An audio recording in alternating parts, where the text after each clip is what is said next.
Does soul exist? Soul? Yes. Whose soul? And one more. What is the purpose of life?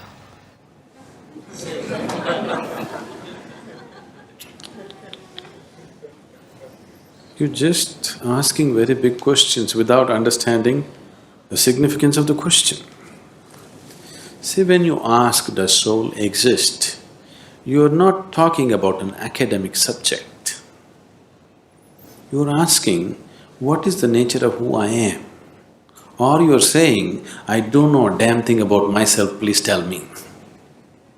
Yes? Isn't it? You are asking this very easily because you have not been touched by the pain of ignorance, the pain of not knowing who you are. It has not torn you apart. If it really touches you that you're just living here, doing all kinds of nonsense without knowing the ABC of who you are, it should be very painful, isn't it? That pain has not yet touched you. You're mouthing questions, it's not sunk deep enough.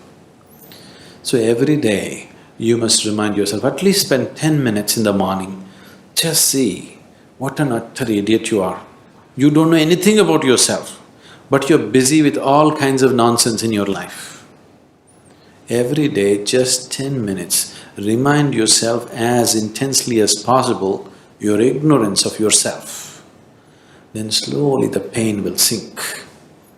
When it becomes so painful that you can't bear it, knowing will not be far away, it's one moment.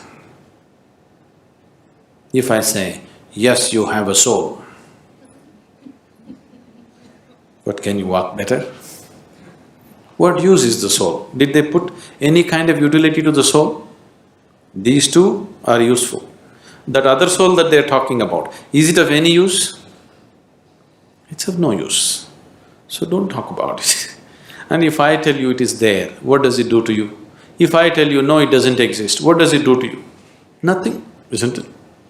Only thing is, the next dinner party that you go, you can entertain people around you talking about the soul. But as far as your existence is concerned, nothing changes, isn't it so? Yes? Nothing at all will change, isn't it?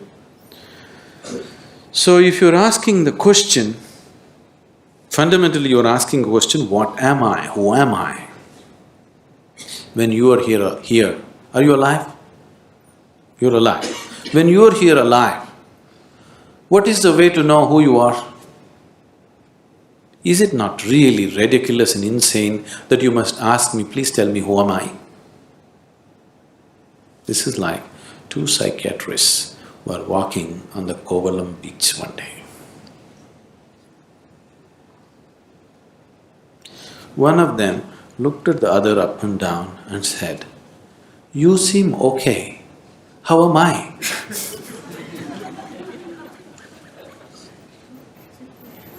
This is just like that, isn't it? You're sitting here, you're alive, you're existing, and you're asking me, who am I, what am I? Is it not ridiculous? Very ridiculous, isn't it? Only thing is, the majority is with you. That's the only comfort which has not allowed you to know the pain of ignorance. You have a huge majority of people around you who are all saying, yes, this is the way to be. Yes? That is the only thing which has given you some comfort. Suppose you are the only man on the planet who does not know who you are, everybody else knows. You know how it would be for you? Yes? You don't know who you are, you're busy in the world. Does it make any sense? Or does it sound like madness? Insanity, isn't it? But the comfort is, you're in a huge asylum where everybody's like you. So your problem is, your existence itself right now is only in comparison with something else. You have no existence of yourself, please see. Right now, if you don't have something that everybody has nose. Suppose you did not have a nose. Actually, you can breathe better, you know. If you take off your nose, you will get 22% extra oxygen. You will be more healthy, everything will be better. But you know how you will suffer? Because everybody else has a nose. Yes or no? Or if you get something extra that other people don't have, you still suffer, isn't it? Suppose you grew one horn. You know how terrible it would be? But if everybody had a horn, then we would be polishing it and decorating around, you know. Your very existence is in comparison. There is no existence of yourself. Everything is in comparison. So, with that comfort, you're passing off without knowing the pain of not knowing. If you know the pain of not knowing who you are, then if you just see that I don't know anything about myself, tears will come. If it starts tearing you apart, knowing is not far away. It's very simple. It's very, very simple because after all you want to know what is within you, isn't it? Can what is within you be denied to you by anybody or anything? Do you need a passport to go within? Do you need a visa? To turn inward and know what's within, do you need somebody's permission? Or can somebody stop you? Can any authority in the world stop you? No. So who is stopping you? Who could be stopping you? Only yourself. Nobody else but yourself. Nobody else is capable of stopping you, isn't it? So why are you stopping yourself? Simply because you made your whole existence outside of yourself. Your very existence is only in comparison with somebody. Because this has happened to you simply because the very nature of sense organs is like this.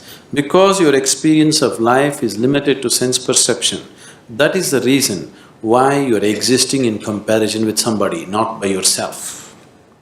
Because sense organs are like this. If I touch this feels cool to me. This feels cool to me not because of the way the steel rod is, simply because of the way my body temperature is. If I lower my body temperature and touch this would be warm to me. Yes? Is it so? If I lower my body temperature to -100 and touch this would be red hot to me. Is it so? So your very basic experience of life, because it is limited to sense perception, everything is in comparison. So your very existence has become in comparison. If this has to change, philosophies and teachings are not going to change this fundamental reality. If your experience of life transcends the limitations of sense perception, suddenly everything is different. When we initiated you into Shambhavi, if you gave yourself to the process, it could easily take you beyond sense perception. Many of you going into moments where you're no more within your sense perception, something else is beginning to happen. Anything new happens, your mind is such, it knows only fear. Even if you walk into heaven, you will know only fear because it's something that you do not know. You have conditioned yourself like this. But if you allow it to happen, you will see, you will start experiencing a dimension which is beyond sense perception. Only when your experience of life moves beyond sense perception, then your experience of life is absolute, not in comparison with something else. Then your experience of life has transcended the limitations of the physical. Then you have created an atmosphere to know who the hell you are. You better know who the hell you are. Otherwise, anything that you do is of no consequence.